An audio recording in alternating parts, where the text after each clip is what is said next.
Hello, my friends, and thank you so much for joining me for today's episode of Chew Your Water. I am bringing a topic today that is very, very incredibly important to me. It's something that is so important to me, I have even brought it into my health coaching as one of the main pillars. My name is Chrissy Carroll. I am a registered nurse turned health and wellness coach, bringing you all the best information on health and wellness here today. So today we're going to be talking about sleep versus rest.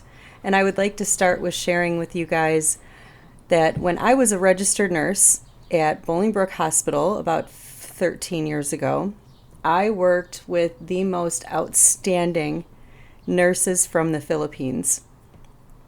And one day one of them said something to me that has stuck with me this whole entire time. And that was, "You're the strangest white woman that I know." To which I went, "Thank you. Why?"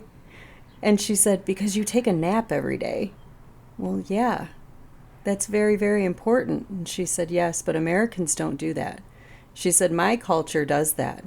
But it's interesting to me to meet a white woman here in the United States who honors that." To which I shared with her that I have always really, really loved the European culture and the European way of doing things, the lifestyle. And I know that within myself, I'm not a machine. And I absolutely cannot function at 1,000,000% for 24 hours. It's not possible. And I lived the life of where I went going hard, hard, hard all day long, keep going, and then get to bed and just collapse. And I realized with that the quality of sleep that I was getting was very extremely poor. Because when I was sleeping, my body was still working. My brain was still working so much that I wasn't getting any rest, which is much more important than the amount of sleep that you get, the amount of rest that you get. So we're going to get into that and talk about the difference between the two and which is much, much more important. Because there are people who can sleep 8 hours at night and they wake up in the morning and they do not feel rested, they're not ready to go, their brain is foggy. Those 8 hours didn't mean anything. And most likely, if they had listened to their body and gone to sleep when their body was saying, "Okay, I'm done for the day. Thank you so much for this wonderful experience, but let's go rest," then they would actually get quality sleep. And that's so, so important for our bodies, for the way that our bodies function. Your body runs on a nervous system, your central nervous system and your nervous center. And the purpose of that is to keep everything else working. If your nervous system is dysregulated, your kidneys cannot function. When your nervous system is dysregulated, you may notice that you have to use the washroom more often. That's literally a hormone that your body is giving off when your nervous system is very excitable, that is telling you, "I'm not okay, I'm not okay, I'm not okay." And one of the first things that will happen is that your kidneys react and make you have to go to the bathroom constantly. So rest and bringing the nervous system back into alignment and regulated helps your other organs. So what is sleep? Sleep is the biological unconscious state. That's all it is. It doesn't imply anything more than that. Just simply that your body is still and your conscious is not necessarily working, except that it is. Sleep supports brain detox, memory, hormone balance, and physical repair if you are getting quality sleep. If you're just laying there, and especially for people who go into very, very deep sleep and they feel everything and they remember everything when they wake up, you're not resting. Your body is actually still working, and typically it's working with your unconscious to get in there and kind of sift through all of the things that you have dealt with during the day.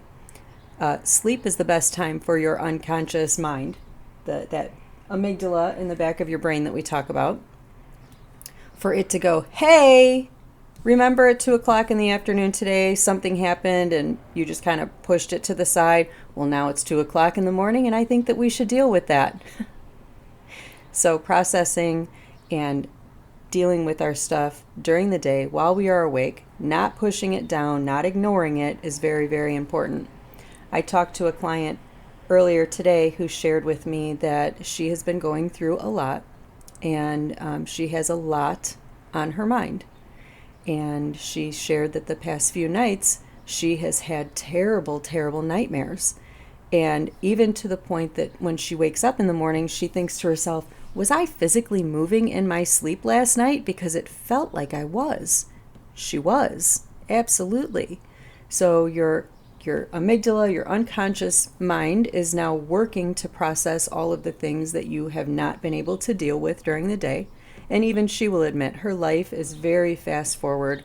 Her life is full of a lot of things right now in this season that require her full attention. And so when she goes to bed at night, her mind is processing things. While your fascia, which is that nice data center that runs through your whole entire body. That's my new term for fascia. It's your data center, and I'm comparing it to the AI data centers that are going up all over, because that's exactly what it's doing. Your fascia, which is this gel-like substance that connects everything in your body. It connects your muscles to your bones, and it keeps your skin attached to your body, everything. It touches everything. But it's also this living organism that is kind of undiscovered at this point yet. And they don't totally know its purpose, except that some of us do, and that is for it to store your emotions and your traumas. So at night, now when you have allowed your body to rest and you've stopped going at Mach 5, so this is Mach 5 to Mach 2. Now in Mach 2, when you've slowed down, that fascia is talking to you. And for some people, because they can never slow down while they are conscious, that happens while they're sleeping, while they're resting. The body has slowed down enough that now the emotions need to be processed, so they definitely will come out while you are sleeping in the middle of the night. Now, what is the difference between sleep and rest? Rest is the intentional act of slowing down from whatever you are doing and sitting and being still.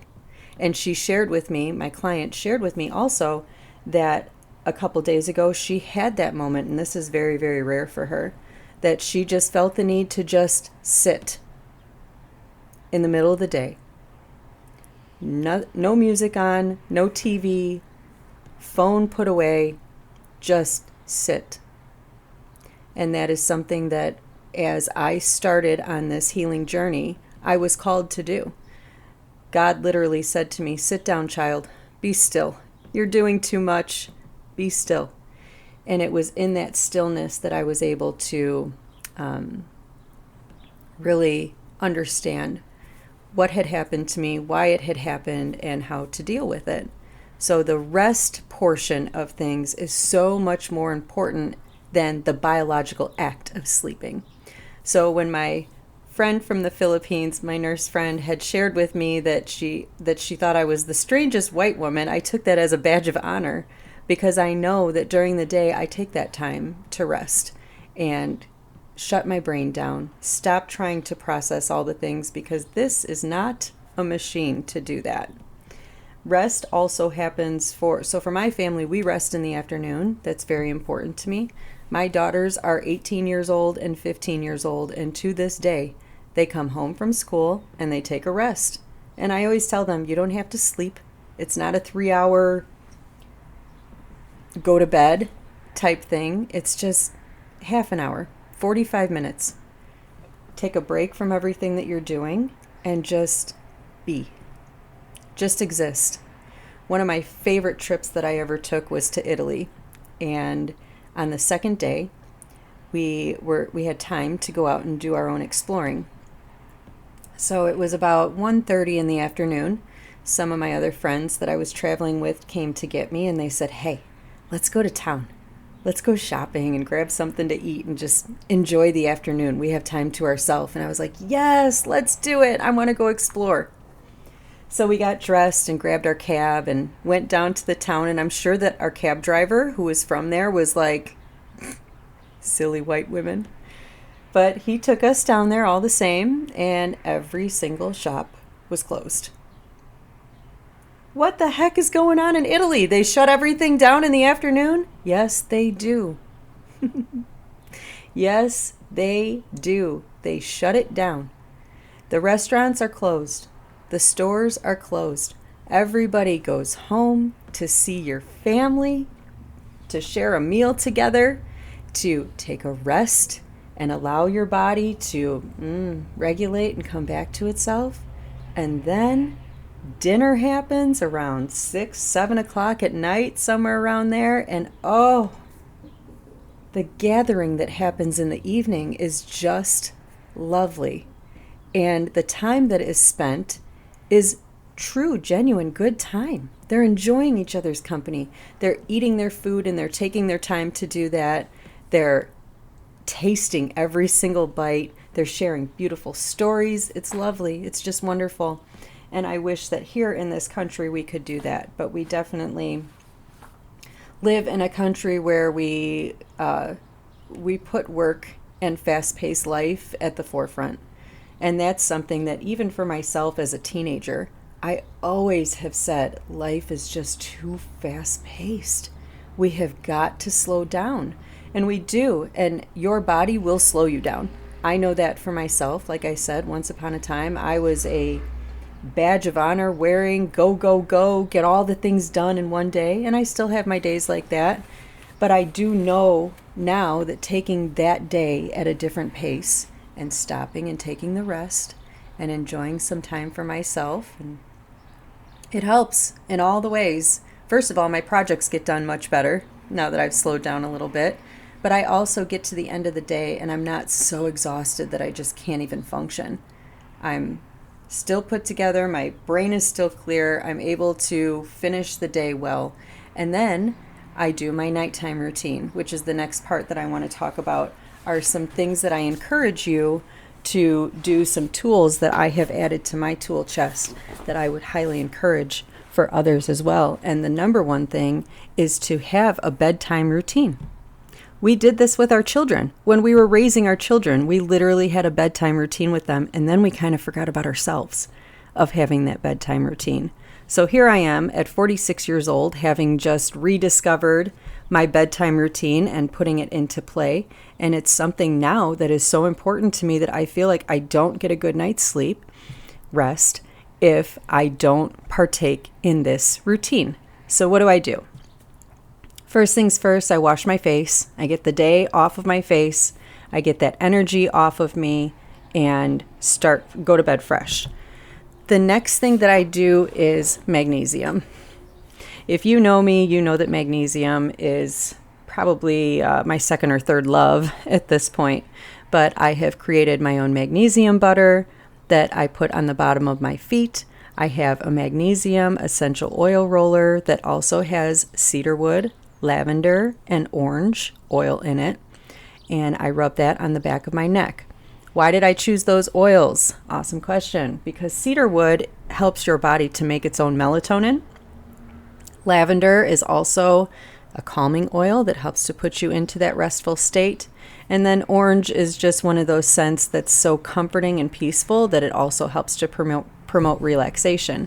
And then having magnesium on your body at the top half behind your neck and at the bottom half on your feet allows for your full body to absorb that magnesium and utilize it.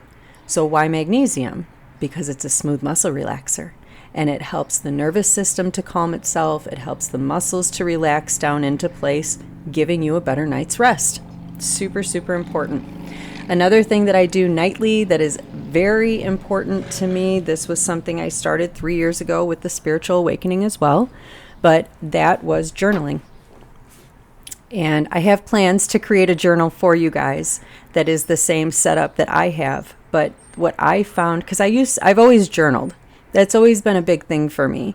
But I got into the habit of just writing a paragraph type thing, and it didn't feel good after a while. So I started doing my journal before I went to bed. I started with a list of gratitude from just that day, just that 12 hours prior. What am I grateful for? What happened? And the purpose was to start it with gratitude and then to also list things that I'm praying to God for. These are things that I need help with while I'm sleeping. And what I found is that 9 times out of 10, I never make it to that list of what I need because the gratitude list just becomes so big of I'll list anything on gratitude. It doesn't just have to be those big things that are super important to me, and it certainly doesn't have to be things just that I asked for, because there's a million things that show up in the middle of the day that I didn't ask God for, and He still provides them for me. So I make that gratitude list, and that usually turns into a paragraph or two of journaling, of just expanding on what I wrote. And then I write a list of things and people that I'm praying for. And that's it. And just getting those things out of my brain before I put my head on a pillow really allows me to then rest, which is the name of the game at this point. So some of the other benefits of good rest that we are looking at, besides your brain being more clear, is your body reducing inflammation. When we are treating our body like it's a machine, and it's not even just your body that you're treating that way, it is your nervous system, it is your mind. You are treating every single thing like it's a machine that you can just pour some more oil into and it'll keep running for you. And I promise you that this is not that type of machine. You are not a machine. Society and the powers that be want you to believe that you are a machine because you are their workhorse. And as long as you believe that you're a machine and you keep taking the 5-hour energies and the quick coffee fixes and grabbing that caffeine and go, I promise you, you'll crash. You will crash every single time. God did not intend for us to live at this fast pace. He just didn't. Literally, we are supposed to be here laying around, eating grapes, taking care of each other, creating community, building together. Not this crazy, insane, fast pace, go, making money for somebody else, doing somebody else's work while they're off enjoying their life. We're not meant to do that. So the slowdown is real, and the benefits of the slowdown are literally what is going to get you to 100 years old. One of my favorite shows documentaries actually, that I've ever watched is called The Blue Zones. I'm pretty sure it's called The Blue Zones of the World. And it centers on 7 different spots in the world that they have people there, a lot of people, not just a couple.